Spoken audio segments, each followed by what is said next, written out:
हरे Krishna Krishna Krishna Hare Hare Hare Ram Ram Ram Hare Hare. Okay, உங்களுக்கும் நன்றி. தாமதத்துக்கு மன்னிக்கவும். ஸோ அத்தியாயம் 7, அத்தியாயத்தின் 7 பேர் என்ன?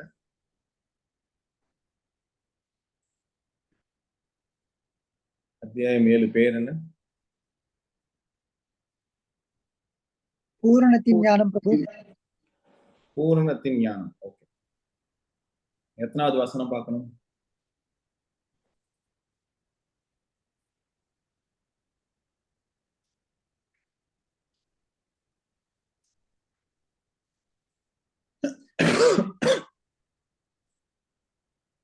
வசனம் எண் I think 15 Prabhu. I'm not sure. 15. இந்த வசனத்துக்கு முன்னாடி நம்ம என்ன பார்த்திருக்கோம்? 17வது அத்தியாயத்துல என்ன கொடுத்திருக்காங்க? எதை பத்தி பேசுறாங்க? பிரபு 14ல இருந்து பார்க்கலாம் பிரபு. 14ல இருந்து பார்க்கலாமா? சரி, ஆமா 13 வரைக்கும் பார்த்தேன் போன தடவை. இந்த 14. சரி, இதுவரையும் என்ன பேசணும்? அத்தியாயம் 7ல என்ன சொல்லியிருக்காங்க? 13 வசனத்துல என்ன சொல்லியிருக்காங்க? யாராவது எதை சொல்ல முடியுமா? கிருஷ்ணா சொல்றாரு, அர்ஜுனா காது கொடுத்து பேசுகிறேன். ஓகே, மாதாஜி நீங்க சொல்லுங்க. கிருஷ்ணா தன்னை பற்றியே பேசுறார். கிருஷ்ணா தன்னை பற்றியே பேசுறாரு. வெரி குட், ரொம்ப நன்றி. தன்னை பற்றியே பேசுறாரு. ஓகே, உபரிஷ் பிரபு நீங்க? அர்ஜுன்கிட்ட கிருஷ்ணா சொல்றாரு, காது கொடுத்து கேளு தச்சனும். இதற்கு போய் நான் உனக்கு சொல்ல போற விஷயத்த நீ கேட்டதுக்கு பிறகு தெரிஞ்சு கொள்றதுக்கு எதுவுமே இல்லை அப்படின்னு சொல்லி ஆரம்பிக்கிறாரு. அதுக்கு பிறகு அவர் 2 சக்திகளை பத்தி பேசுறாரு, உயர்ந்த சக்தி தாழ்ந்த சக்திகளை பத்தி பேசுறாரு. Very good. ஆமா. சோ ஃபர்ஸ்ட் வந்து சொல்லுங்க. ஃபர்ஸ்ட் அந்த கிருஷ்ணர் தன்னை பத்தி பேசுறாரு, தச்சுருன்னு சொல்றீங்க. அது ரொம்ப முக்கியம். தன்னை பத்தி பேசுறது வந்து கிருஷ்ணர் எதற்காக கிருஷ்ணரை பற்றி நாம் அறிய வேண்டும்? எதற்காக கிருஷ்ணர் பக்தியும் கிருஷ்ணர் பக்தி கிருஷ்ணரை பத்தி நாம் அறிய வேண்டும், காது கொடுத்து கேட்க வேண்டும்? எதற்காக?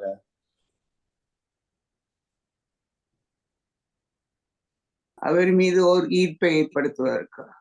வெரி நன்றி, நன்றி, அருமையான பதில். ஒருத்தரை பற்றி தெரியும் பொழுது அவர் மேல் நம்மளுக்கு பக்தியும் ஈர்ப்பையும் ஏற்படுவதற்கான வாய்ப்பு அதிகமாகிறது. சோ பக்தி தொண்டு செய்வது ஆன்மீகம் என்பது கடவுளை தவிர்த்து ஆன்மீகம் என்று ஒன்றும் கிடையாது. சோ பகவானை பற்றி தெரியும் என்றால் அந்த அறிவு நமக்கு பக்தியை தரும். அறிவு, நாலேஜ் லீட்ஸ் டு டிவோஷன். பகவானை பற்றி நாம் தெரிந்து கொண்டால், அவரோட விபூதி அவரோட சக்திகள் பற்றி புரிந்து கொண்டால் நமக்கு பக்தி வருவதற்கான வாய்ப்பு அதிகமாக இருக்கும். சக்திகளை பற்றி சொல்கிறார் அவர் வந்து இந்த அறிவு வந்து அனைத்தையும் அடங்கியது, உனக்கு ஏதும் சந்தேகம் எழாது, மனதை ஒருநிலைப்படுவதற்கான வாய்ப்பு அதிகமாகும். அப்புறம் 2 வகையான சக்திகளை பற்றி பேசுகிறார். அதுக்கப்புறம் என்ன பேசுறார் கிருஷ்ணர்? அந்த ஒவ்வொரு சக்தியையும் பத்தி விளக்கி கூறுகிறார் பிரபு. பௌதிக சக்தி, ஆன்மீக சக்தி. பௌதிக சக்தி இந்த பௌதிகத்தை நம்ம பார்க்கக்கூடிய பொருள்கள். ஆன்மீக சக்தி இந்த ஆன்மாவை பத்தி பேசுகிறார். ஓகே, அதுக்கப்புறம் வேற என்ன கிருஷ்ணர் பத்தி பேசுறாரு? அவர் நல்ல உதாரணம் தராரு. மாலை, இந்த முத்து மாலையில அது அந்த உதாரணம் எதற்காக கிருஷ்ணர் தருகிறார்? இவை அனைத்தும் படைக்கப்பட்டது நான் தான், ஆனா என்ன உங்களுக்கு தெரியாது அப்படின்னு சொல்லி அதை விளக்குற மாதிரி இருந்தது. சோ அந்த உதாரணம் வந்து மூலதனம் என்று சொல்லுறார். மூலதனம் அதாவது படைத்தல், அழித்தல், காத்தல். ஒரு சக்தியை உருவாக்குவது கிருஷ்ணர், அதை அழிப்பது கிருஷ்ணர், அதை காத்தல், மெயின்டெனன்ஸ், அதுதான் அந்த உதாரணம் தரார். அதாவது அந்த முத்து மாலை பார்க்கும் பொழுது முத்துக்கள் தெரிகிறது, ஆனா அந்த முத்துக்களை ஒன்று வைத்துக் கொள்கின்ற அந்த நூல், த்ரெட், அது நம்ம கண்ணுக்கு தெரியல. அது போல இந்த பிரபஞ்சத்தை பார்க்கும் பொழுது நிறைய விஷயங்களை பார்க்கலாம். அருமையான இந்த இயற்கை, சூரியன், சந்திரன், நிலா, ஆகாயம், காற்று, இது அனைத்தும் செயல்படுகின்றன. அந்த செயலுக்கு பின்னாடி யார் அத காத்து கொண்டிருக்கா, இல்லைன்னா யார் அதை மெயின்டைன் பண்றா, அந்த விஷயம் வந்து நம்மளுக்கு தெரியணும்னா அதுக்கு இந்த உதாரணம் தரேன். மத்திரம் பர்த்திரம் நன்னியத் கிஞ்சித் அஸ்தி தனஞ்சயா. என்னை தவிர்த்து வேற எதுவும் உண்மை கிடையாது, நான் தான் இதை காத்து கொண்டிருக்கிறேன். மெயின்டெனன்ஸ். ஓகே, அதுக்கப்புறம் வேற என்ன சொல்றாரு? ஒரு விஷயத்தை படைத்தல், ஒரு விஷயத்தை அழித்தல், ஒரு விஷயத்தை காத்தல். அதுக்கப்புறம் கிருஷ்ணன் என்ன சொல்றாரு?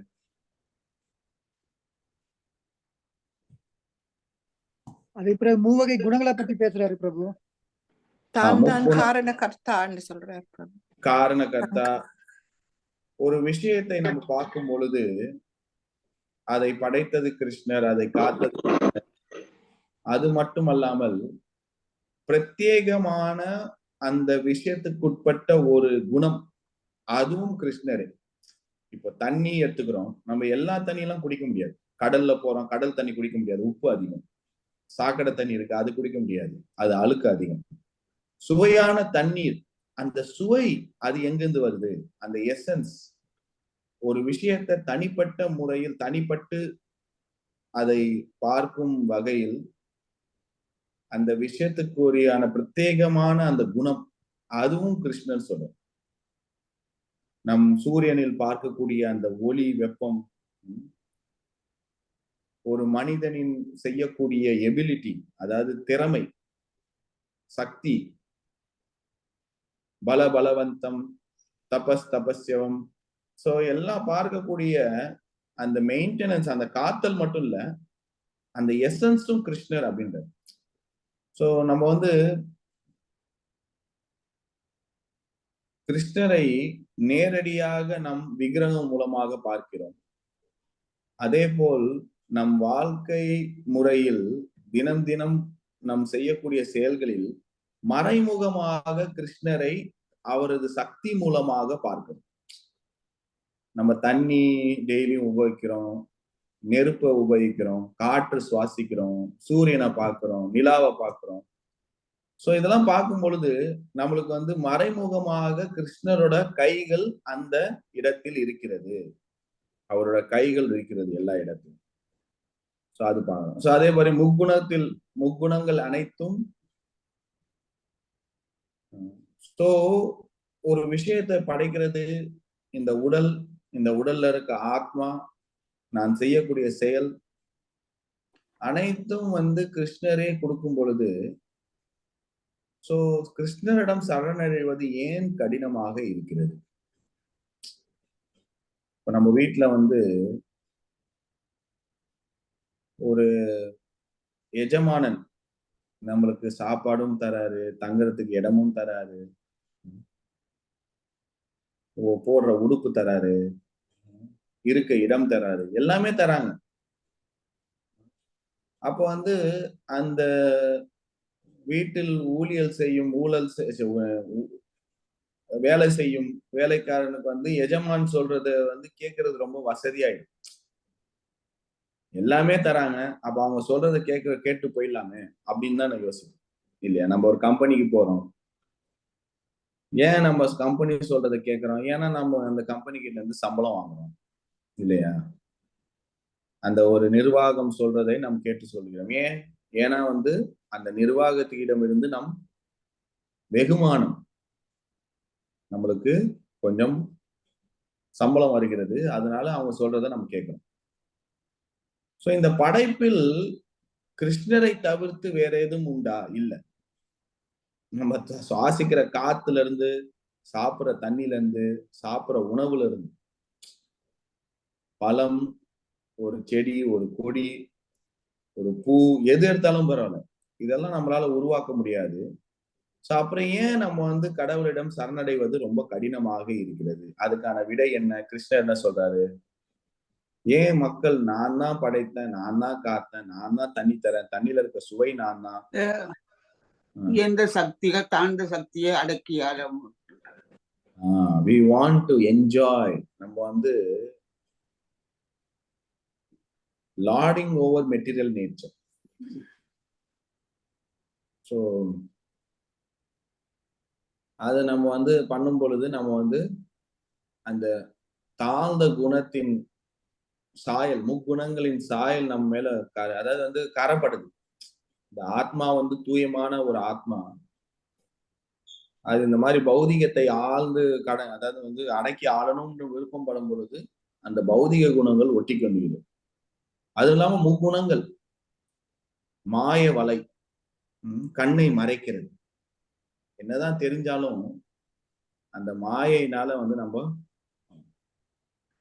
கிருஷ்ணர் 14 என்ன சொல்றாரு? ஜட இயற்கையின் படிங்க மாதாஜி, மொழிபெயர் படிங்க. 14 ஷேர் பண்ணுங்க. ஜட இயற்கையின் முக்குளங்களான எனது இந்த தெய்வீக சக்தி வெல்லுவதற்கரியது. ஆனால் என்னிடம் சரணடைந்தோர் இதனை எளிதில் கடக்கலாம். இது வந்து கிருஷ்ணரோட ஒரு படைப்பு. இந்த படைப்புல வந்து என்னதான் ஜட சக்தி வந்து ஒரு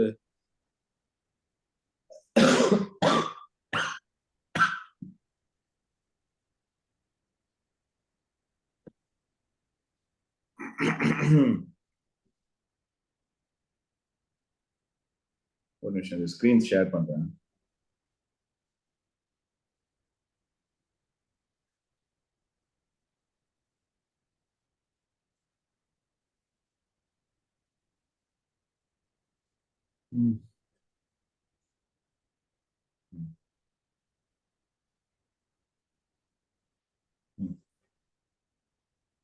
இந்த இது தெரியுதா உங்களுக்கு, இந்த வசனம்?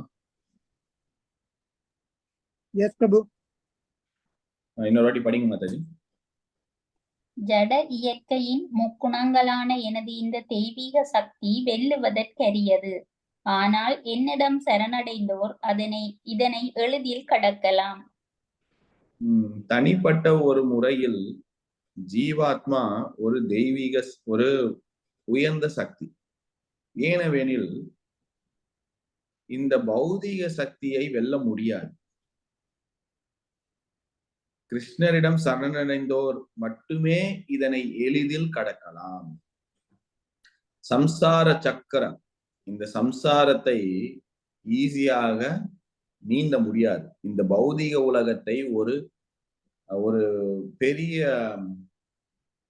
கடல், ஓஷன், சமுத்திரத்துக்கு ஒரு ஒப்பிடுறார்கள்.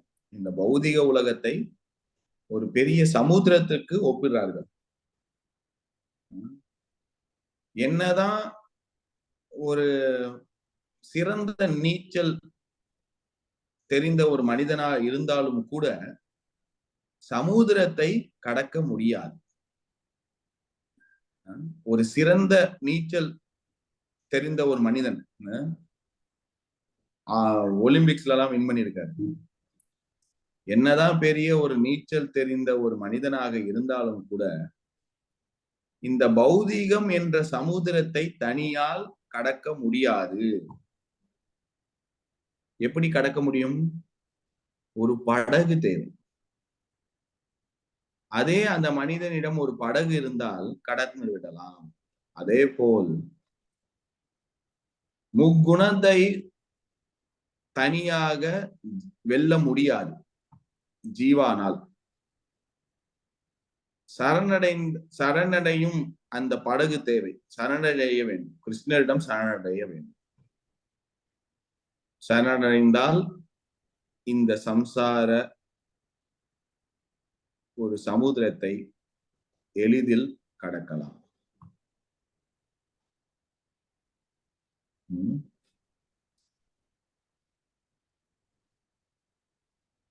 இப்போ வசனம் 15, 16. இந்த 15ல வந்து சொல்றாரு, கிருஷ்ணர் சொல்றாரு, 4 வகையான மக்கள் என்னிடம் சரணடைய மாட்டார்கள். 4 வகையான மக்கள் என்னிடம் சரணடைய மாட்டார்கள். மொழிபெயர்ப்பு படிங்க 15.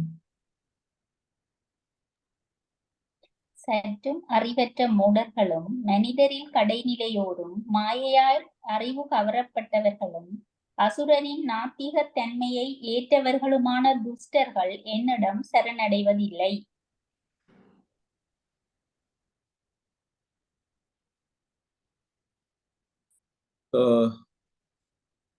யாரு 4 வகையான மக்கள் என்னிடம் சரணடைய மாட்டார்கள்? அவைகள் யார் யார்? யார் அந்த 4 பேரு?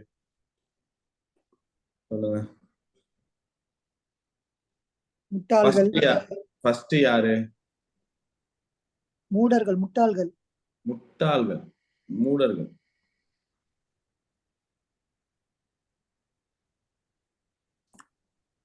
மூடர்கள்.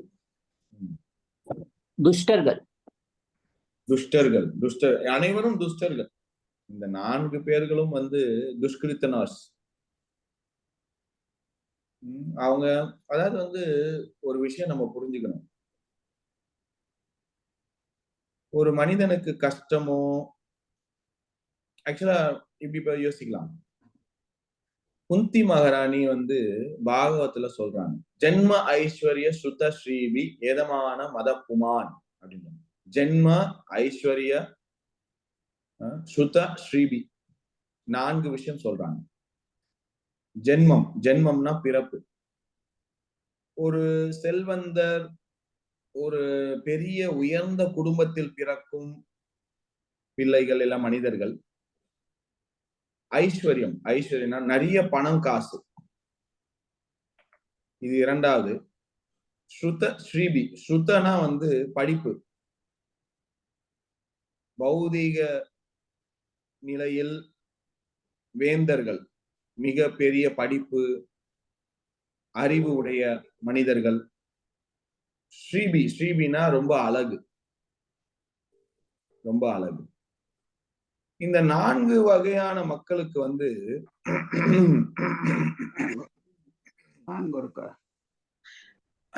அவங்களால வந்து ஆன்மீகத்துல சரணடைவதோ, ஆன்மீகத்துல கடவுளை நாடுவதோ ரொம்ப கஷ்டம்ன்றாங்க.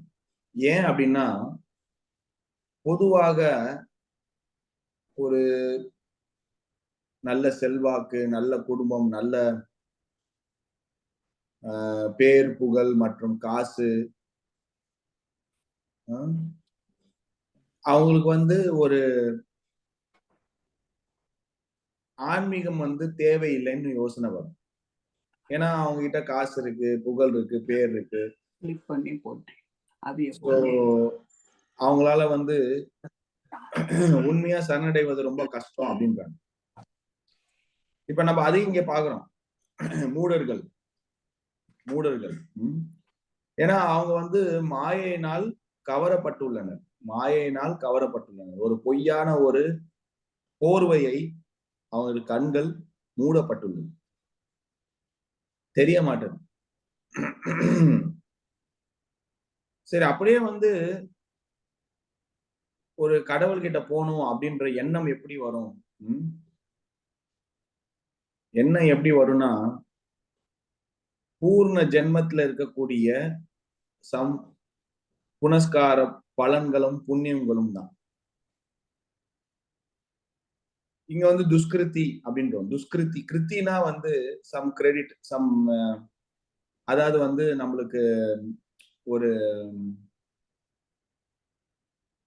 பயஸ் வந்து எப்படி சொல்றது தமிழ்ல வந்து புண்ணியத்தை சேகரித்துக் கொண்டிருந்தனால் அந்த எண்ணம் வருகிறது. ஓகே, எனக்கு ஏதோ கஷ்டம், எனக்கு ஏதோ நஷ்டம், எனக்கு ஏதோ தேவைப்படுகிறது, கடவுள்கிட்ட போலாம் அப்படின்னு. அதை உருவாக்குவதும் பக்தர்களே. சோ நம்மலாம் ஆன்மீகல வரத்துக்கு தகுதி உண்டா அப்படின்ற ஒரு கேள்விக்கு விடை என்ன அப்படின்னு பார்த்தோம்னா, இல்லை. பொதுவாக கலியுகத்தில் ஆன்மீகத்தை நாடும் மக்கள் ரொம்ப கம்மி. ஆன்மீகத்துல இருக்கணும், கிருஷ்ணரை வழிபடணும், கடவுளை பத்தி தெரிஞ்சுக்கணும், நற்குணங்களை வளர்த்து கொள்ள வேண்டும். இந்த மாதிரியான ஒரு தேடுதல் இல்லைன்னா வந்து இந்த மாதிரியான ஒரு விருப்பம் வந்து கலியுகத்துல ரொம்ப கம்மி. ஏன்னா தகுதி இல்லை. தகுதி அப்ப எப்படி வரும்? தகுதி வந்து யாரோ ஒரு மனிதர் பக்தி தொண்டில் இருக்கும் ஒரு மனிதர் இரக்க குணம்னால் அந்த தகுதியை நம்ம கிட்ட கொடுக்குறாங்க. இதுக்கு பேர் வந்து அக்ஞாத சுக்ருதி அப்படின்றாங்க. ஆன்மீகத்துல இது பேர் வந்து அக்ஞாத சுக்ருதி. அக்ஞாத சுக்ருத்தினா காரணமே இல்லாத ஒரு புண்ணியம். காரணமே, அது காரணம் கிடையாது.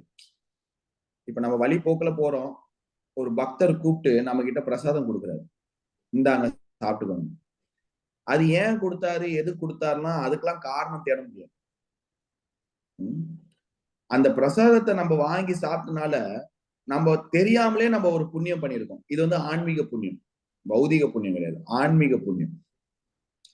அதுபோல் தகுதி என்பது வந்து தரப்பட்டுள்ளது. நம்ம வந்து தகுதி அற்றவர்கள், ஆன்மீகத்தை பயில்வதற்கு தகுதி அற்றவர்கள். ஆனா அந்த கலியுகத்துல வந்து அந்த தகுதி வந்து பக்தனின், ஒரு தூய பக்தனின் ஒரு கருணையினால் வரக்கூடிய அந்த ஒரு விஷயம். சோ அதுக்கான உதாரணம் சொல்ல போனா பிரபுபா சொல்லும். ஏன் அப்படின்னு கேட்டீங்கன்னா, 69-70 வயதில் ஒரு மனிதர் சரக்குகளை எடுத்துக்கொண்டு செல்லும் அந்த கப்பலில் பயணிக்கிறார். 36-38 நாளுக்கு அப்புறம் போறாரு. எங்க போறாரு? அமெரிக்கா. அங்க வந்து ஆன்மீகம் கிடையாது, ஒழுக்கம் கிடையாது, சரண்டரிங் கிடையாது. முழுக்க முழுக்க முக்குணத்தில் இருக்கக்கூடிய ரஜகுணம், தமகுணத்தில் இருக்கக்கூடிய மக்களிடம் கிருஷ்ணரை பற்றி சொல்லுகிறார். எந்த ஒரு தகுதியும் இல்லாத ஒரு மக்களிடம் ஆன்மீகத்தை எப்படி பயில்வது அப்படின்றத பத்தி எடுத்து உரைக்கிறார். சோ அந்த தகுதினால அவங்களுக்கு ஒரு ஈர்ப்பு ஏற்படுகிறது ஆன்மீகத்தின் மேல. நம்ம வாழ்க்கையிலும் பார்க்கலாம். நம்ம வாழ்க்கையிலும் நம்ம பிறக்கும் போது, வளரும் பொழுது நிறைய வாட்டி கோயிலுக்கு போயிருப்போம். ஆனா ஆன்மீகத்துல இருக்கணும்ன்ற ஒரு ஆர்வம் வந்து நம்மளுக்கு அவ்வளவா இருந்திருக்காது. மேபி 1-2 பேர் யாரா இருந்திருப்பீங்க. அதை நம்ம கிட்ட வந்து அது வருதுன்னா அது நம்மளால தகுதி, நம்மனால வந்ததுன்னு கிடையாது. ஏதோ அக்ஞாத சுக்ருத்தினால் வரக்கூடிய ஒரு விஷயம். நம்ம இப்ப எப்படி நம்ம என்ன படிப்போம்னா, இப்ப வந்து அந்த 4 பேரை பத்தி டீட்டெயிலா பார்க்க போறோம். மூடர்கள்னா யாரு அப்படின்றத பார்க்க போறோம். சோ உங்களோட கவனம் தேவை இங்க. ஏன்னா வந்து சிந்து மாதாஜி இப்ப ரீட் பண்ண போறாங்க அந்த மூடர்கள் யாருன்னு. நான் உங்களுக்கு ஷேர் பண்றேன். அதுக்கப்புறம் நம்ம அதை டிஸ்கஸ் பண்ணலாம், கேள்வி கேட்கலாம், டிஸ்கஸ் பண்ணலாம். அதுக்கப்புறம் நெக்ஸ்ட் அடுத்த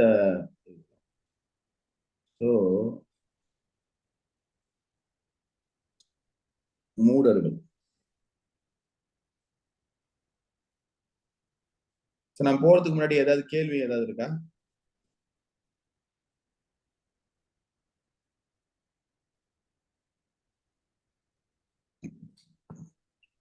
சரி, சிந்து மாதாஜி நீங்க அந்த மூடர்கள் படிங்க. மூடர்கள் கடினமாக உழைக்கக்கூடிய சுமை தூக்கும் மிருகங்களைப் போல இவர்கள் முற்றிலும் முட்டாள்தனமானவர்கள். இவர்கள் தங்களது உழைப்பின் பலன்களை தாமே அனுபவிக்க விரும்புகின்றனர். அவற்றை கடவுளுடன் பகிர்ந்து கொள்ள விரும்புவதில்லை. சுமை தூக்கும் மிருகத்திற்கு சிறந்த உதாரணம் கழுதை.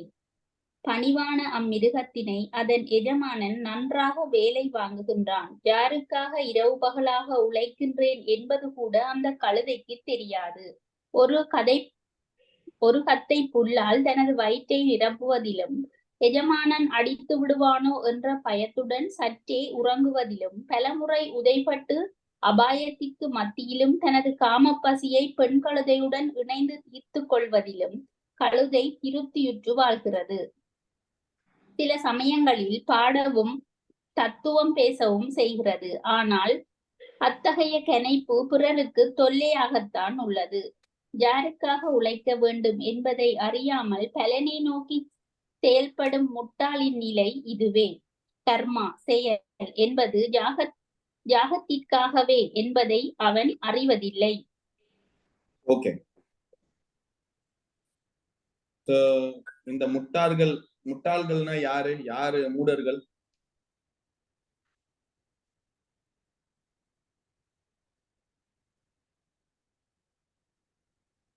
நாம தான். நாம தான்.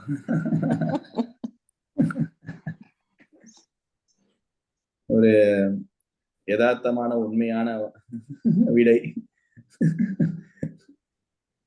விளக்கம் மூடர்கள் யாரு? மூடர்கள்னா யாரு? உதாரணம் என்ன கொடுக்குறாங்க? மூடர்களின் குணம் என்ன?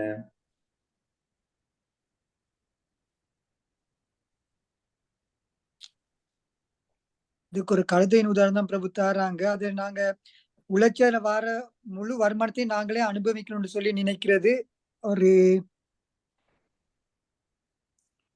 அதுக்கு பேர் வந்து ஃப்ரூட்டிவ் மென்டாலிட்டி, பலன் நோக்கு செயல்.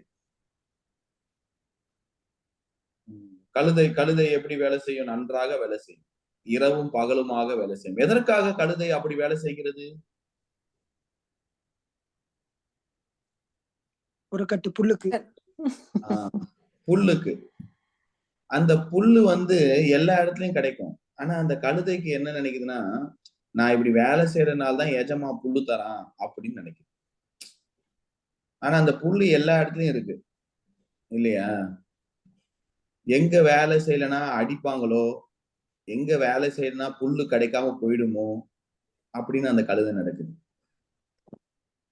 சோ யாருக்கு வேலை பண்ணும், எதற்காக வேலை பண்ணும், எப்படி வேலை பண்ணும், இது எதுவுமே தெரியல. அதனாலதான் மூடர்கள்னா ஃபூலிஷ், பைத்தியக்காரன். எதுக்கு பைத்தியக்காரன்?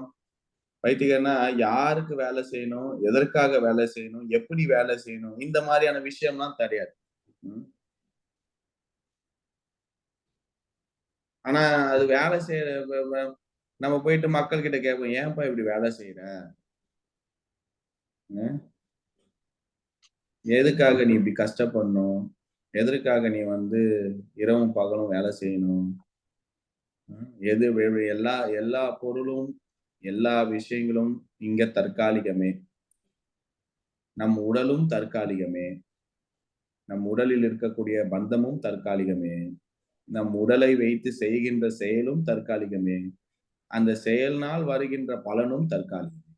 எதற்காக அப்படி நீ கஷ்டப்பட்டு வேலை செஞ்சு எப்படி நீ உழைக்கணும் அப்படின்னு கேட்டா, அப்ப என்ன சொல்லுவாங்க? அந்த கழுதை என்ன பண்ணும்? கழுதை அப்பப்போ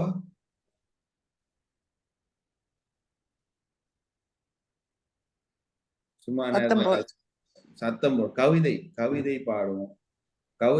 கழுதை வந்து ஜஸ்டிஃபை பண்ணும். ஜஸ்டிஃபைனா எதற்காக கஷ்டமாக வேலை செய்கிறான்றதுக்காக அது உதாரணம் தரும். அந்த அந்த ஜஸ்டிபிகேஷனும் உதாரணம். கழுதை பாடுறதும் கழுதை பேசுறதும் எப்படி எல்லாருக்கும் ரொம்ப டிஸ்டர்பன்ஸா இருக்கும். கழுதை கத்துறது இனிமையா இருக்குமா? இல்ல. நம்ம கிட்ட அவங்க கிட்ட போயிட்டு, சார் வாங்க ப்ரோக்ராம் வாங்க, பகவத்கீதா படிங்க, சான் பண்ணுங்க, சாமி போய் கும்பிடுங்க, மனித வாழ்க்கையை வந்து வீணடிக்காதீங்க, மனித வாழ்க்கையை புரிஞ்சுக்கோங்க, காரணம் என்னன்னு தெரிஞ்சுக்கோங்க. இந்த மாதிரிலாம் நம்ம பேசணும்னா அவங்க நம்மளுக்கே வந்து பிலாசபி கொடுப்பாங்க. பிலாசபினா உனக்கு என்ன தெரியும்? வேலை செஞ்சாதான் காசு வரும், காசு வந்தாதான் நல்லா என்ஜாய் பண்ண முடியும், உனக்கு இதெல்லாம் புரியாது, வா நீ என் கூடயும் வேலை செய்யு அப்படின்வாங்க.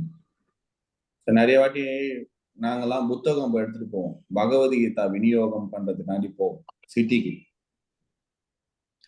இந்த பகவத்கீதா விநியோகம் பண்ணும் பொழுது நாங்க தெருல நின்று பகவத்கீதா விநியோகம் பண்றதுக்காண்டி மக்களை நிறுத்தி பகவத்கீதாவை காமிச்சு அதோட அருமை பெருமையை பேசி அவங்க கிட்ட கொடுத்து காசு வாங்குவோம்.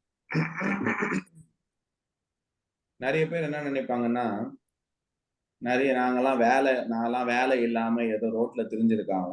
அவங்க நிறுத்தி பேசும்பொழுது அவங்க என்ன பண்ணுவாங்கன்னா கார்டு கொடுப்பாங்க.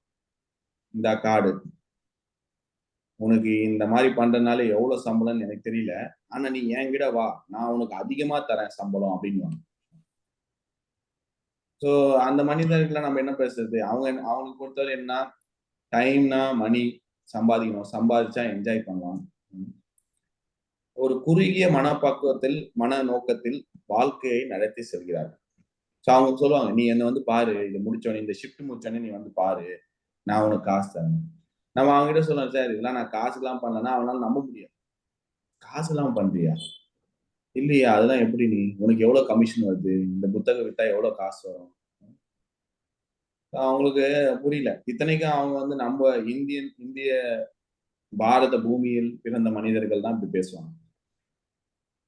எனவே இந்த மூடர்களோட அவங்களோட பிலாசபி என்ன? கழுத மாதிரி. நல்லா வேலை செய்யணும். நல்லா என்ஜாய் பண்ணணும். எதற்காக? அந்த புல்லுக்காக. அந்த கழுதை கிட்ட போய் நம்ம சொல்லலாம், நீ எதுக்கு அடி வாங்கணும்? நீ எதுக்கு ராப்பகலா வேலை செய்யணும்? அந்த வேலிக்கு அந்த சைடு ஃபுல்லாவே புல்லு தானே அப்படின்னு.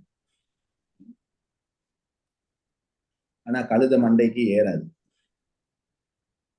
அது நான் வேலை செஞ்சாதான் புல்லு கிடைக்கும். வேலை செய்யலைன்னா புல்லு கிடைக்கும். சோ அனைவரும் இந்த உலகத்தில் வரும் பொழுது ஒரு பேகேஜ் எடுத்துட்டு வரும். பேகேஜ்னா ஒரு பொட்டலம். அதுக்கு பேர் கர்மா. கர்ம வினைப்படி ஒருவனுக்கு பணம், காசு, பேர், புகழ் வரும்னா வந்தே சேரும். அதை தவிர்க்க முடியும்.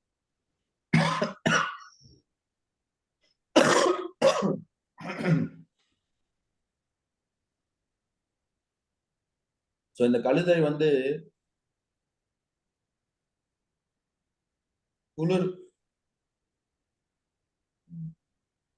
குளிர் காலத்துல இந்த கழுதை வந்து ரொம்ப சோகமாவும் லீனாவும் இருக்கும். இந்த வெயில் காலத்துல இந்த கழுதை வந்து ரொம்ப குண்டாவும் அப்ப லீனா தான் இருக்கும், ரொம்ப ஹாப்பியா இருக்கும். குளிர் காலத்துல இந்த கழுதை குண்டா இருக்கும் ஆனா சோகமா இருக்கும். நல்லா குண்டா இருக்கும் ஆனா சோகமா இருக்கும். வெயில் காலத்துல அந்த கழுதை ஒல்லியா இருக்கும் ஆனா சந்தோஷமா இருக்கும். ஏன்னா இந்த குளிர் காலத்துல புல்லுலாம் நிறைய இருக்குமா. புல்லுலாம் நிறைய இருக்குமா. அப்ப அந்த கழுதை பாக்குமா, திரும்பி பார்த்தா அப்ப புல்லு நிறைய இருக்கே, நான் நிறைய சாப்பிட்டேன் ஆனா இன்னும் புல்லு இருக்கே, நான் சரியாவே சாப்பிட மாட்டேன் அப்படின்னு வருத்தப்படுமா. வெயில் காலத்துல புல்லுலாம் இருக்காது, எல்லாம் போயிடும்.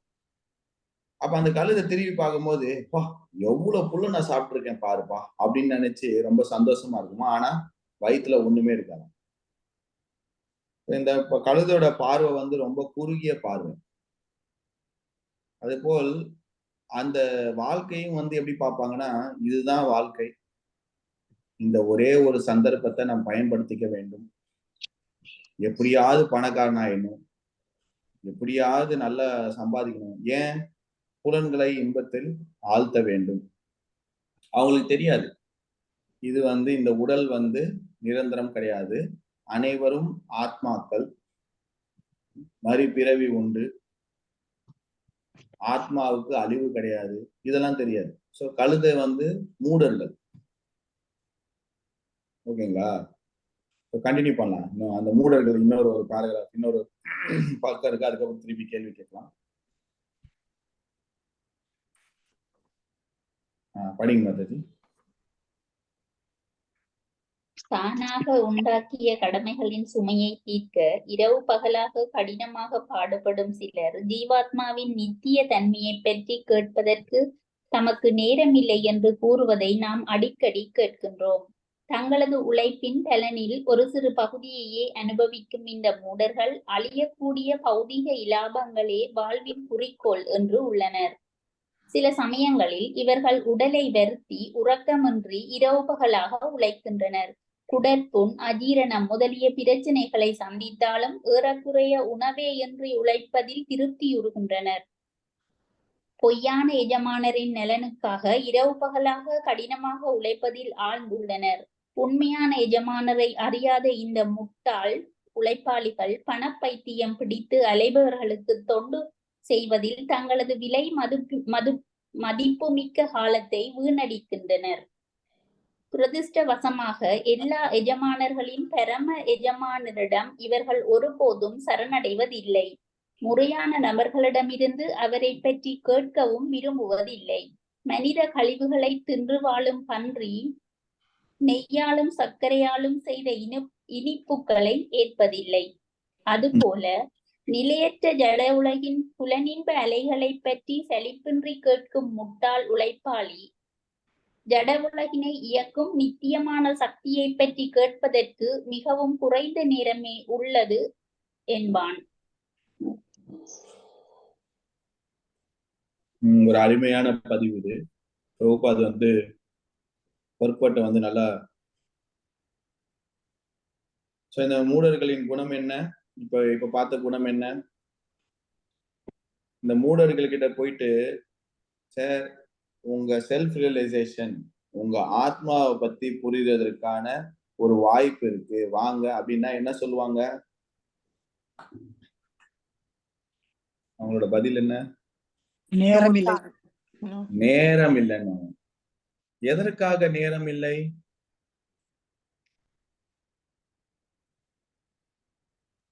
லிசன் பண்றதுக்கு. எதற்கா? ஓகே, வேற லிசன் பண்ண என்ன பண்ணுவாங்க? அவங்க டைம்ல ஒர்க் பண்ணணும். ஒர்க் பண்ணுவாங்க. ஒர்க் பண்ணா அந்த ப்ராப்ளம், ஏதோ ஒரு ப்ராப்ளம், ஏதோ ஒரு பிரச்சனை, அந்த பிரச்சனை தீர்வுக்காவதற்காக வேலை செய்வார்கள். ஆனா அந்த பிரச்சனை உருவாக்குறது யாரு? அவங்கதான். இந்த பிரச்சனையை உருவாக்குறது அவங்கதான். ஒருத்தன் வந்து செவுத்துல வந்து முட்டிக்கிறான், செவுத்துல முட்டிக்கிறான். இன்னொருத்தர் போய் கேட்கிறாரு, ஏன்பா நீ செவுத்துல முட்டிக்கிற? அப்புறம் முட்டிக்கிட்டு சும்மா இருப்பாங்க. அப்ப திருப்பி முட்டிட்டு சும்மா இருக்கும். அவங்க ஏன்பா நீ முட்டிக்கிற அப்புறம் சும்மா இருங்க. அப்ப அவன்கிட்ட அவன் என்ன சொல்றான்னா, இந்த மாதிரி முட்டும் போது வலிக்குது, முட்டாம இருக்கும் போது ரொம்ப இதமா இருக்கு அப்படின்னு. முட்டாள்தனமான பிரச்சனையை நம்ம இப்போ இருக்க காலத்துல பாத்தீங்கன்னா, முன்னாடி எல்லாம் காசு இருந்தா பொருள் வாங்குவாங்க. முன்னாடி காசு இருந்தா பொருள் வாங்குவாங்க. இப்ப ஆசை மட்டும் இருந்தா பொருள் வாங்கிடலாம். காசு எல்லாம் தேவையில்லை. அதுக்கு கிரெடிட்டு, அதுக்கு கடனு, இது அதுன்னு வாங்கிடலாம். அப்புறம் அந்த தேவையில்லாத பொருளை கடனை கொடுத்து வாங்குறது, அதை அடைக்கிறதுக்கான விருப்பம் இல்லாத வேலைக்கு போறது, தேவையில்லாத பொருளை கடனை கொடுத்து வாங்குறது, அந்த கடனை அடைக்கிறதுக்கு விருப்பம் இல்லாத வேலையை செய்வது. இதெல்லாம் எதற்கு பண்ற அப்படின்னா, பிடிக்காத மக்களை நம் இம்ப்ரெஸ் பண்றது. எல்லாமே தப்பு. தேவையில்லாத பொருளை கடனை கொடுத்து வாங்குறது, அதை அடைக்கிறதுக்கு விருப்பம் இல்லாத வேலைக்கு போறது, இதெல்லாம் எதுக்கு பண்றோம் அப்படின்னு கேட்டோம்னா, பிடிக்காத மக்களை நம் அவங்களை இம்ப்ரெஸ் பண்றது. அவனுக்கு பிடிக்கல, அவன் ஒரு கார் வாங்கிட்டானா, இரு அவனோட பெரிய கார் நான் வாங்குறேன். சம்பளம் இருக்கா? இல்ல. அவன் ஒரு வீடு வாங்கிட்டானா, நான் 2 வீடு வாங்க போறேன். கடவுள் வந்து கேட்பாராம், உனக்கு என்னப்பா வேணும் அப்படின்னு. ஆனா நான் கொடுக்குற வரனுக்கு நல்லா யோசிச்சுக்க, நீ என்ன வாங்கினாலும் பக்கத்து வீட்டுக்காரன் அது அப்படியே டபுள் ஆயிடும் அப்படின்னு. நம்மால் தான் பொறாம பிடிச்சவனாச்சு. அவன் என்ன சொல்றான்? அப்ப கடவுளே என் ஒரு கண்ணை எடுத்துரு அப்படின்றான். ஏன்னா பக்கத்து வீட்டுக்காரனு 2 கண்ணும் போயிடும். அந்த மாதிரி இந்த பௌதீக உலகத்துல வந்து தேவையில்லாத பிரச்சனையை வளர்த்துக்கிறது, அந்த பிரச்சனையை சால்வ் பண்றதுக்கு ஓடுறது. அவங்ககிட்ட போயிட்டு நம்ம போயிட்டு, ஏன்பா இந்த சம்சார சக்கரத்துல இருந்தே வெளியே வந்துடலாம், இந்த உடல் இருந்தா தானே பிரச்சனை, உனக்கு உடலும் தேவையில்லை எதுவும் தேவையில்ல அப்படின்னு சொன்னா, நேரம் இல்லை. ஐயோ டைம் இல்லை, டைம்லாம் இல்லை.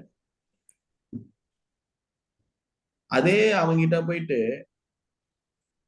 புலன் இன்பத்தின் பற்றியும் தேவையில்லாத என்ன சொல்றாரு பிரபு, என்ன சொல்றாரு பாத்தீங்க, நம்ம இங்க போட்டிருக்காங்க, என்ன போட்டிருக்காங்க,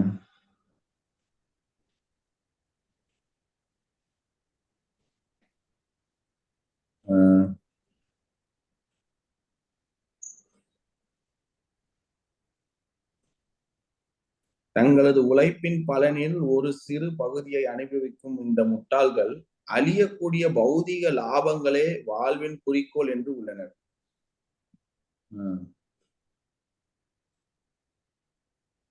அப்புறம் பொய்யான எஜமானின் நலனுக்காக இரவு பகலாக கடினமாக உழைப்பதில் ஆழ்ந்துள்ளனர். அப்புறம் வந்து பிரபுபாத் எழுதுறாரு, என்ன எழுதுறாரு? ஒரு பிக், ஒரு பன்றி கொடுக்குறாரு. என்ன கொடுக்குறாரு? ஆஹ் மனித கழிவுகளை தின்று வாழும் பன்றி நெய்யாலும் சர்க்கரையாலும் செய்த இனிப்புகளை ஏற்பதில்லை. அதே போல் நிலையற்ற ஜட உலகின் புலனின்ப அலைகளை பற்றி சலிப்பின்றி கேட்கும் முட்டாள் உழைப்பாளி ஜட உலகினை இயக்கும் நித்தியமான சக்தியை பற்றி கேட்பதற்கு மிகவும் குறைந்த நேரமே உள்ளது என்பார். பார்த்தீங்களா, அருமையா எழுதியிருக்காரு பிரபுபாத். ஒரு உயர்தர விஷயத்தை பத்தி தருவதற்கு நம்ம வாய்ப்பு கொடுத்தாலும் ஏத்துக்க மாட்டாங்க, நேரம் இல்லை ஏத்துக்க. இது முட்டாள்கள்னா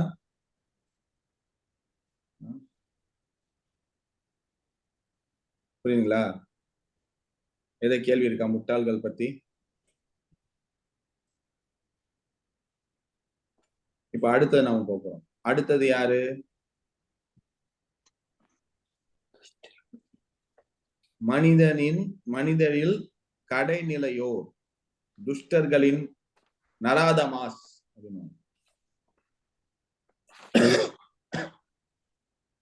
சிந்து மாதாஜி படிக்கிறீங்களா? துஷ்கிருத்தனஸ்.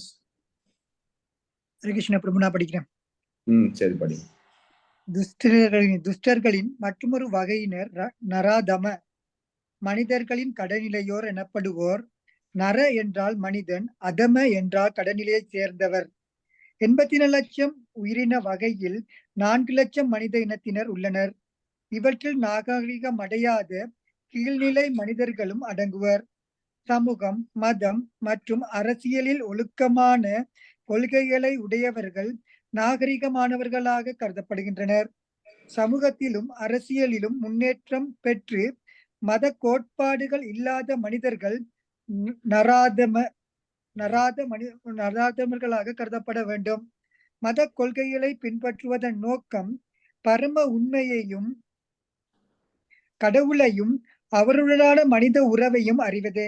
எனவே கடவுளற்ற மதத்தினை மதமாக ஏற்க முடியாது.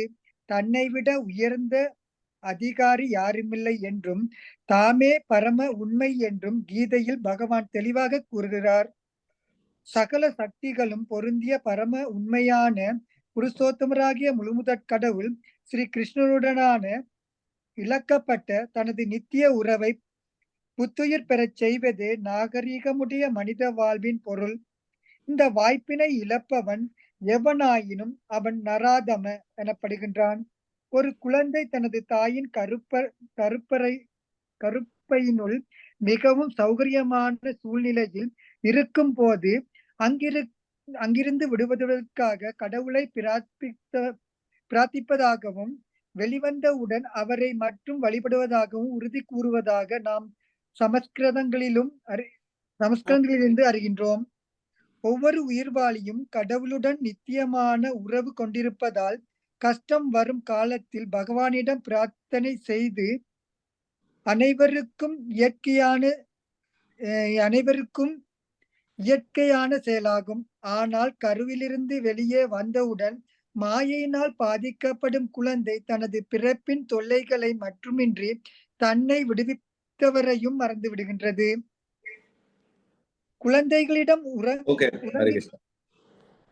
கொஞ்சம் டிஸ்கஸ் பண்ணலாம், அதுக்கப்புறம் படிக்கலாம், இல்லைன்னா மறந்துடுவோம். ஸோ இங்க வந்து சில பாயிண்ட்ஸ்லாம் சொல்றாங்க. ஸோ இந்த நராதமர்கள்னா யாரு?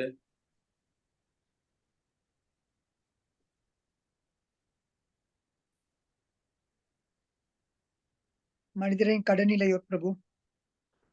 மனிதரின் கடைநிலை. எத்தனை வகையான மனிதர்கள் உள்ளன இந்த உலகத்தில்? 9 லட்சம். 9 லட்சமா? 4 லட்சம். 4 லட்சம். 4 லட்சம் வகையான மனிதர்கள்னா உடல் இல்ல, அவங்களோட உணர்வு, கான்சியஸ்னஸ். 4 லட்சம் வகையான கான்சியஸ்னஸ். சில பேர் மனித உடவுல இருப்பாங்க, ஆனா மிருகம் போல் உணர்வு இருக்கும் அவங்களுக்கு. ஸோ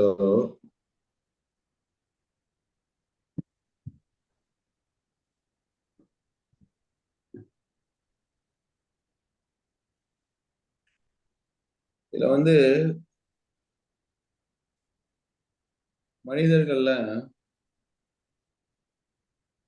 முக்கியமா நாகரிகமான மனிதர்கள் அப்படின்றாங்க. நாகரிகம்னா என்ன?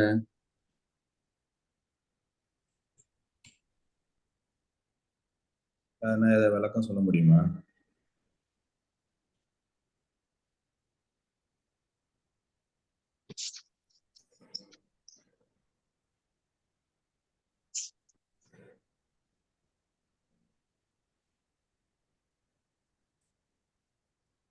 நாகரிகம்னா என்ன? மதத்தினுள்ள கொள்கைகளையும் சமூகத்தினுள்ள கொள்கைகளையும் பின்பற்றி நடக்கிறது. அது அது இங்க விளக்கம் கொடுத்திருக்காங்க. நாகரிகமான மனிதன்னா மத கொள்கையை பின்பற்றுவதும் மதத்தை முன்னிறுத்தி life based on principle, religious principle, மத கொள்கைகளை பின்பற்றி தன் வாழ்க்கையை அமைத்துக் கொள்ளும் மனிதன் நாகரிகமான மனிதன். ஓகேங்களா? இங்க கொடுத்திருக்குது. ஆனா இப்ப இருக்க நாகரிகம்னா மதத்தோட ஒப்பிடவே கூடாது, அதுதான் நாகரிகமா கருதுறாங்க மக்கள், இல்லைங்களா? அதாவது மதத்தோட ஒரு மனிதன் வந்து தன் மதத்தை பத்தி சொல்றது வந்து அநாகரிகம் அப்படின்னு நினைக்கிறாங்க. செக்குலரிசம் அது வந்து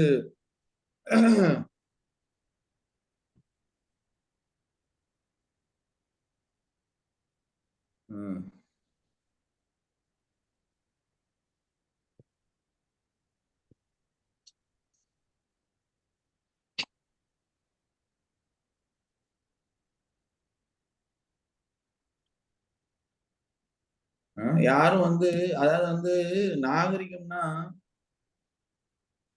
சோசியல் லைஃப் பத்தி பேசலாம். இங்க வந்து பிரபுபாத் என்ன சொல்றாரு?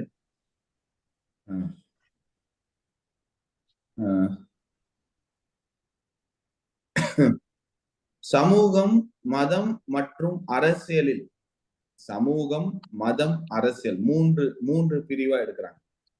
Society, religion, politics.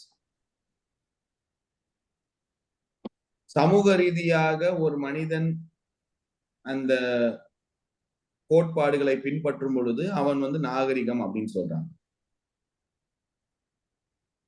சமூகம், மதம் மற்றும் அரசியலில் ஒழுக்கமான கொள்கைகளை உடையவர்கள் நாகரிகமானவர்கள் கருதப்படுகின்றனர். பொதுவாக இந்த மூணு விஷயத்துல வந்து ஒரு கோட்பாடை பின்பற்றும் பொழுது அவன் நாகரிகமான மனிதன் அப்படின்னு சொல்றான். சமூகத்திலும் அரசியலிலும் முன்னேற்றம் பெற்று மத கோட்பாடுகளை இல்லாத மனிதர்கள் நராதமர்களாக கருதப்பட வேண்டும் அப்படின்னு சொல்றார் பிரபுபாத். சமூக ரீதியாக ஒருத்தர் வந்து நல்லா பண்றாரு, நல்லா ஒரு ஸ்டேட்டஸ்ல இருக்காரு, நல்லா உதவுறாரு, மக்கள் வந்து பண்றாரு, ஏதோ செய்யறாரு, ஓகே. அரசியல் ரீதியாக மக்கள் ஏதோ ஒண்ணு பண்றாரு, ஓகே. மதம்னு வரும்போது ஐயோ மத பத்தி எல்லாம் பேசாது, அதெல்லாம் பேசக்கூடாது, அதெல்லாம் பேசக்கூடாது. அப்பனா வந்து என்ன மாதிரியான, அது வந்து கீழ்தரமான ஒரு மக்கள் மனிதன் அப்படின்னு சொல்ற. மதம்னா அந்த மதம் வெறும் வந்து ஒரு ஃபெனாட்டிக்கான மதம் கிடையாது. அனைத்து மதங்களும் ஒரு கோட்பாடும் உண்டு. எப்போ ஒரு மனிதன் ஒரு மதத்தை கோட்பாடு இன்றி பயில்கிறானோ அங்கு பிரச்சனை வருகிறது. ஒரு மதத்தை கோட்பாடின்றி, சரியான அறிவு இன்றி, ஒரு கைடன்ஸ் இன்றி, ஒரு சாஸ்திரங்கள் அதெல்லாம் இல்லாம ஒரு மதத்தை மேல் நோக்கு சூப்பர்ஃபிஷியலா எப்போ வந்து ஒரு மனிதன் பயில்கிறானோ அங்கு பிரச்சனை உண்டாகிறது. ஓகேங்களா? சோ இங்க வந்து அதுதான் மக்கள் வந்து மதத்தை எதிர்க்கிறாங்க. மதத்தின் பேரில் பிரச்சனை உண்டாக்கும் பொழுது மக்கள் வந்து அந்த மதத்தை வெறுக்கிறாங்க. மதமே வேண்டாம், மதம் இருக்கனால்தான் பிரச்சனை வருது, இந்த மதம் அந்த மதம் சண்டை போட்டுக்கிறீங்க, இந்த மதம் அந்த மதம் வந்து உயர்ந்தது சண்டை போட்டுக்கிறீங்க. ஏன்னா வந்து மக்களுக்கு வந்து மதம் மேல வெறுப்பு ஏன் வருதுன்னா, சரியான மக்கள் வந்து கோட்பாடின்றி ஒரு எடுத்துக்காட்டாக தோன்றுகின்றன சமுதாயத்தில். சரியான எடுத்துக்காட்டு இல்லை. மதத்தை ஒழுங்காக பயன்படுத்தும் அந்த கோட்பாடு கேட்ப ஆன்மீகமும் அதான். ஏன் மக்களுக்கு வந்து ஆன்மீகத்து மேல வெறுப்பு வருதுன்னா, அவங்களால கனெக்ட் பண்ண முடியல. நீ பண்றது ஒண்ணு, செய்யறது ஒண்ணு, பேசுறது ஒண்ணு, எதற்காக பண்கிறாய், எதற்காக இந்த ரிச்சுவல் பண்ணு, எதற்காக இந்த புனஸ்காரம் பண்ணு, நான் ஏன் கோயில்ல 3 வாட்டி சுத்தி வரணும், நான் ஏன் தேங்காய் உடைக்கணும், நான் ஏன் இது பண்ணணும். அதுக்கான வந்து ஒரு விடை வந்து அறிவு வந்து இந்த புத்தகத்தை படிக்காத மக்கள் அவங்களால சொல்ல முடியல. அப்போ வந்து அங்க ஒரு கேப் வருது, அங்க வந்து ஒரு பிரச்சனை வருது. சோ இங்க வந்து நாகரிகமான மனிதன் அப்படின்னா, நாகரிகமான மனிதன்னா மத கொள்கைகளை பின்பற்றுபவன், சரியான மத கொள்கைகளை பின்பற்றுபவன். அந்த மத கொள்கைகளை எப்படி நம்ம தெரிஞ்சுக்கொள்ளலாம்? எப்படி நான் தெரிஞ்சுப்பேன் இந்த மதத்தை எப்படி நான் பின்பற்றினா? அதுக்குதான் புத்தகம். ஒரு ஹிந்துனா ஒரு பகவத்கீதா இருக்கு, ஒரு கிறிஸ்துவன்னா பைபிள் இருக்கு, ஒரு முசல்மான்னா குரான் இருக்கு. அதை படிக்கணும். கடவுள் ஒன்றே, வெவ்வேறு காரணம், வெவ்வேறு நேரம், வெவ்வேறு காலம், ஏவல் பொருள்னால் விதவிதமான உபதேசங்களை கொடுத்துள்ளார். அதை பின்பற்ற வேண்டும். அதை மாற்றினா பிரச்சனை. சோ இந்த எந்த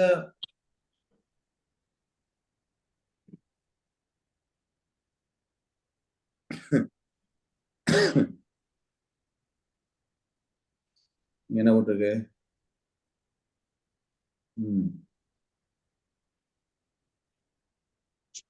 மத கொள்கைகளை பின்பற்றுவதன் நோக்கம் பரம உண்மையையும் கடவுளையும் அவருடனான மனிதனின் உறவையும் அறிவதே. மத கொள்கையின் நோக்கம் என்ன? பிரச்சனையோ சண்டையோ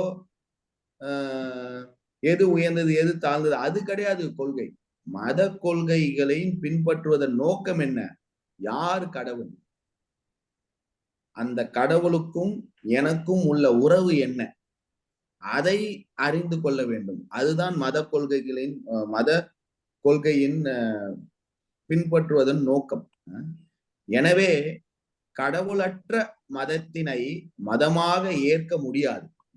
எந்த ஒரு மதமும் கடவுள் இருக்க வேண்டும், கடவுளும் இருக்க வேண்டும், அந்த கடவுளின் பக்தனும் இருக்க வேண்டும், அந்த கடவுளுக்கும் பக்தனுக்கும் உள்ள உறவும் இருக்க வேண்டும். அதுவே ஒரு மதம்.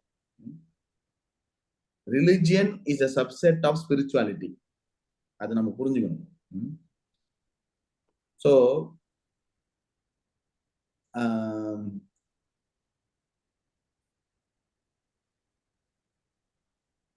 தாமே பரம உண்மை என்றும் கீதையில் பகவான் தெளிவாக கூறுகிறார்.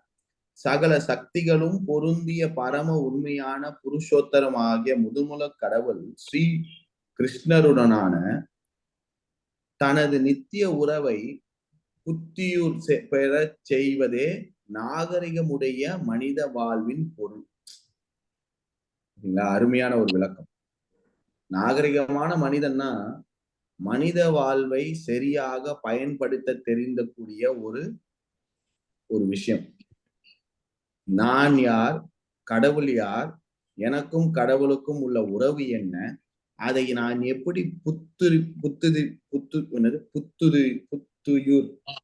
புதுப்பிக்கிறது, எப்படி புதுப்பிக்கிறது, எப்படி அதை நான் வந்து மேம்படுத்துவது, அதை புரிந்து செய்யும் மனிதனே நாகரிகமான மனிதன். யாரு ஒரு நிமிஷம் கோட் சூட்டு போட்டு நல்ல பிளாஷா கார் வந்துட்டு சென்ட் போட்டு கண்ணாடி போட்டு அப்படியே நல்ல வார்த்தைய பேசுறது, ஆனா உள்ள போயிட்டு நல்ல கெட்டமான விஷயம் பண்றது, கடவுளை நாத்திகம் பேசுறது, அது நாகரிகம் கிடையாது, அது நராதமாஸ். கீழ் மனிதர்கள். சோசியல், அதாவது வந்து சமூக ரீதியாக நல்ல வார்த்தைகளை பேசுவார்கள், அரசியல் ரீதியாக நல்ல செயல்களை செய்வார்கள், மத ரீதியாக பேச மாட்டாங்க. அதெல்லாம் அது வந்து கீழ் உள்ள மனிதர்கள், நராதமாஸ். ஏன்னா இது வந்து ஒரு மனப்பக்குவத்தை இங்க குறிக்கிறது, ஒரு மனப்பக்குவத்தை இங்க. நராதமானா வந்து ஏழை மக்கள்னா வந்து எதுவுமே இல்லாத மக்கள் கிடையாது. நராதமன்னா ஒரு மனப்பக்குவம். ரிலிஜியன், மத தத்துவத்தை பத்தி பேசாத, மதத்தை பத்தி பேசாத, மத கொள்கைகளை பத்தி பேசாத, மதத்தின் நோக்கம் பத்தி பேசாத, பகவத்கீதா நோக்கத்தை பத்தி பேசாத, பகவத்கீதா பேசாத. பகவத்கீதால இருக்கக்கூடிய அரசியல் தத்துவத்தை பத்தி பேசு, பகவத்கீதாவில் இருக்கக்கூடிய அந்த தந்திரத்தை பத்தி பேசு. அது ஓகே. ஆனா சரணடை சொல்லாது. பகவான் கிருஷ்ணர் என்ன பண்ணாரு, எப்படி சூச்சம் பண்ணாரு, எப்படி ஏமாத்தினாரு, எப்படி வின் பண்ணாரு, அதெல்லாம் பேசலாம். ஆனா கிருஷ்ணரிட சரணடைவது பத்தி பேசாது. என்னை வழிபட செய்ய சொல்லாது, கிருஷ்ணரை வழிபட செய்ய சொல்லாது. இந்த மாதிரியான கேள்வி ஏதாவது இருக்கா? ஹரே கிருஷ்ணா பிரபு. சொல்லுங்க. புத்து ஊர் சொன்னீங்க இல்லையா, அதோட அதோட இங்கிலீஷ் மீனிங் என்ன பிரபு? ரிவைவிங். ரிவைவ். நன்றி பிரபு. ரிவைவ்.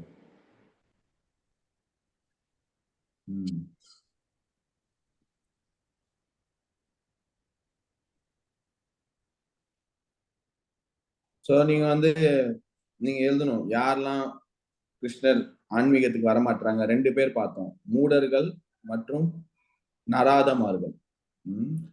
நீங்க வந்து ஒரு உதாரணம் எழுதுங்க. அடுத்த வாரம் நம்ம பார்க்கும் பொழுது ஏதாவது உதாரணம் ஏதாவது பாத்தீங்கன்னா, ஏதாவது இந்த 2 கேட்டகரியில யாருன்னா மக்கள் வராங்களா அப்படின்ற ஒரு உதாரணம் நீங்க பாருங்க. வேற ஏதாவது கேள்வி இருக்கா? இல்லைன்னா இந்த பதிவை இப்ப முடிச்சுக்கலாம். சரியில்லை. சொல்லுங்க பிரபு.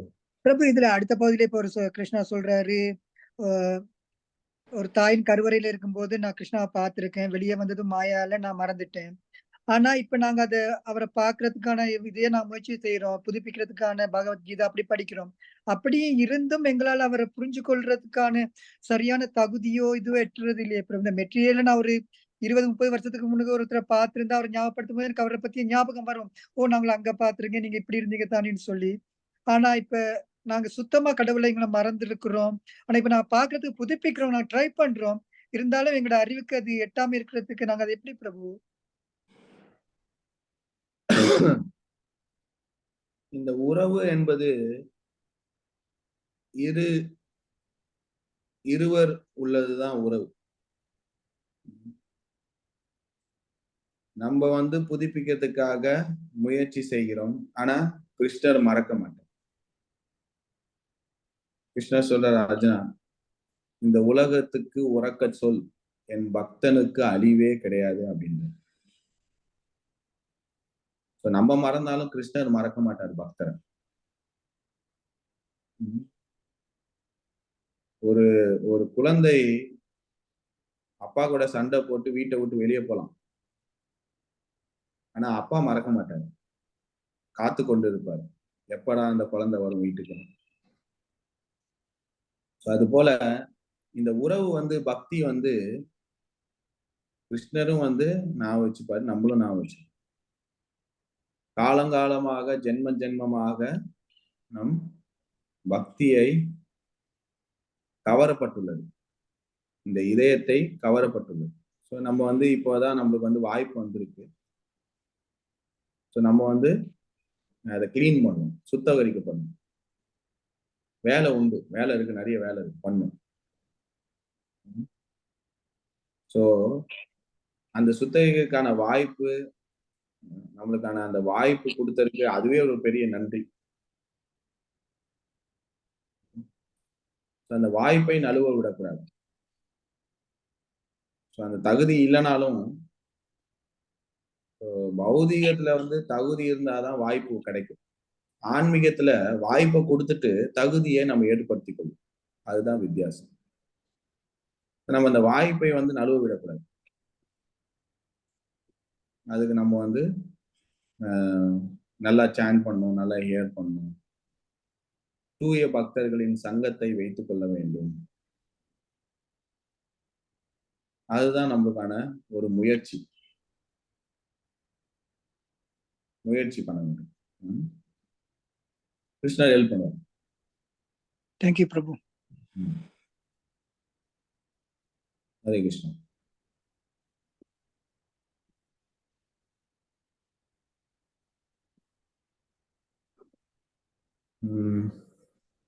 கிளாஸ் கேன்சல் பண்ணலாம் தான் நினைச்சேன். பட் ஆனா நம்ம போன வாரமும் கேன்சல் பண்ணியாச்சு. அதனால தான் இந்த கிளாஸ் வச்சோம். சாரி, என்னால சரியா பேச முடியல. நம்ம அடுத்த வாரம் கண்டினியூ பண்ணலாம். நம்ம 2 பார்க்கணும். இதுலயும் கொஞ்சம் பார்ப்போம். இந்த நராதமலையும் கொஞ்சம் பாயிண்ட்ஸ் இருக்கு. அதை பார்த்துட்டு அதுக்கப்புறம் இன்னும் 2 பேர் மாயா அப்ரகிருத்த ஞானம் அசுரம் பாவம் ஆசிரியர். சரி, இவங்க 2 பேரையும் பார்ப்போம். ஓகேங்களா? ரொம்ப நன்றி. Hare Krishna. Thank you very much. Srila பிரபுபாதுக்கு ஜெய். Hare Krishna Prabhu. Hare Krishna. Hare Krishna. Mhm. Krishna Prabhu. Hare Krishna.